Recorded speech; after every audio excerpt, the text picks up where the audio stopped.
Okay, this is just a small video to help you with how to find the vertex, the axis of symmetry, and the range given an equation in standard form, because that's really the hardest form there is. The vertex form is a lot easier, but I'm going to use the more difficult because I figured why not? All right, so what you're going to do here is you're trying to find the vertex, you're trying to find the axis of symmetry, and you're trying to find the range. All right, so the first thing we're going to do is find the axis of symmetry, because that's the easiest. That's actually the least amount of work. So what you're going to do is you're going to compute. Remember that to be in standard form, it goes from highest exponent, okay, down to the constant. So it has to be x squared all the way down. All right, so x squared, then x, then no x, and the x term or the constant can be missing on any given equation, but obviously the x squared has to be there because if it weren't for that, there wouldn't be a quadratic equation. So as long as you have it in that order, then a becomes 3, B becomes 6, and C becomes 2.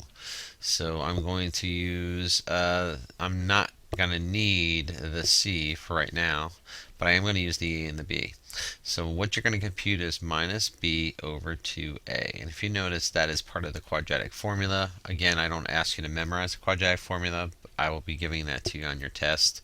But you can just hunt for that. If you kind of forget, ooh, I don't remember that piece of it, you can go and look at look through the test, find the quadratic formula, and go, oh yeah, there it is, and be able to do it that way. All right. So minus b over 2a. So if b is 6, minus b is negative 6. All right. If I have 2 times a, 2 times 3. So if you do the math real quick, this is, whoops, negative 6 over 6, which is negative 1. So all you have to do is put x equals negative 1, and that is the equation. Remember, because the equation of a axis of symmetry is always a vertical line, and if you remember Vux and Hoy, the x is equal to negative 1 is the equation for a vertical line. So basically, again, the axis of symmetry, if you were, if you had a sketch here, your axis of symmetry is the one that's coming down through here. And that'll, since parabola is either open up or open down, your axis of symmetry, your folding line, if you want to think of it that way, is always an x equals equation. So in this case, it's x equals negative 1. Let me erase that because I don't really want that to be thought of as the true graph to this problem, but I was just showing you kind of a for instance. All right, so we got axis of symmetry done. All right, so let's check that off. Check, we got that done. Vertex. Okay, vertex is fairly easy. What you're going to do on that is there's a couple of different ways you could do this. You could plug in negative 1 into the equation. You could do that on the home screen if you want. So I would go through and type in negative 1 through everything. And let's see, that's going to be 3 plus negative 6, which is negative 3 plus 2. So that's negative 1? Negative 1. All right, so your y value is negative 1. So my negative 1, negative 1, really? Okay, negative 1 is going to be my my vertex. Okay, and the last thing I have to do is find the range. Well, the range, remember, if this number here up top, this a is positive, that means it's opening up. So in theory, your graph is kind of going like that. You're looking for this point here. So first of all, that's a minimum. Okay, so that means any y value will be higher than that point. Well, at that point, remember, it's negative 1, negative 1. The y value, or remember, the range is all the y, is going to be right here. Right here. Okay, so therefore, the range is going to be y is greater than equal to negative 1. Because remember that the y values are just going to start getting bigger on either side of this thing. Because remember, this is the lowest point.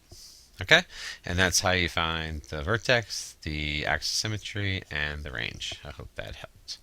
All right, so let's go to the next thing I want to talk about, if it'll let me do it. Okay, So standard form is y equals ax squared plus bx plus c, and the vertex form looks a little crazy, but basically remember we practice a lot of this, going from the vertex back to the equation and so on and so forth.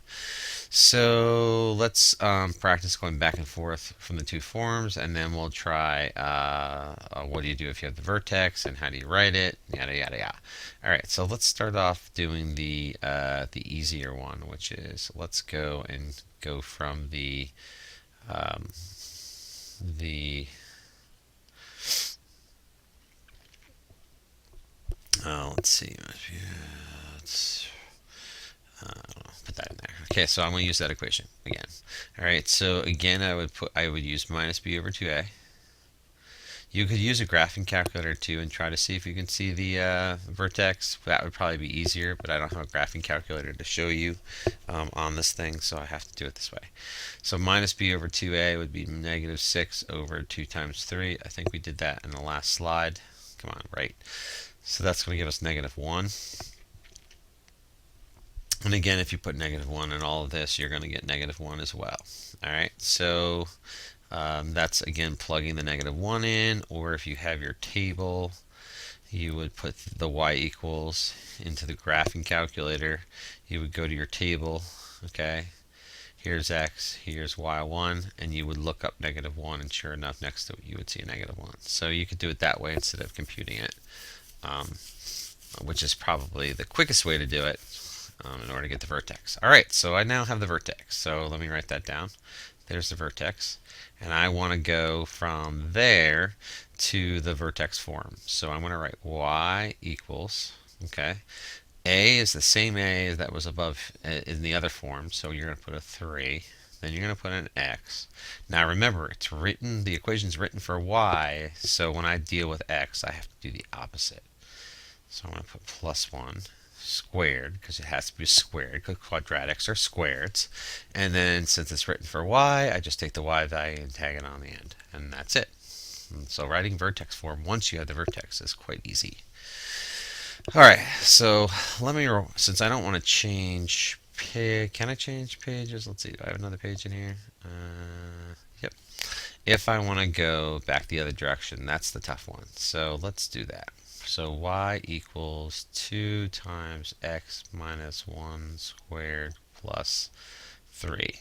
And let's say I wanted to go into the standard form. This is where it's really difficult. So what you're going to do here is you're kind of have to do a little bit of math here.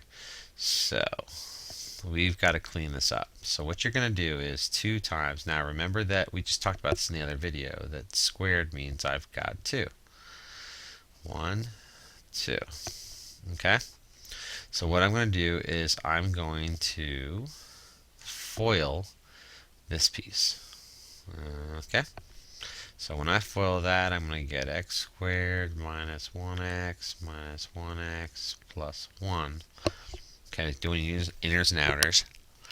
I have to take that, and I'm going to, when I clean that up, I'm going to have to still multiply it by 2, and I'm still going to have to add 3.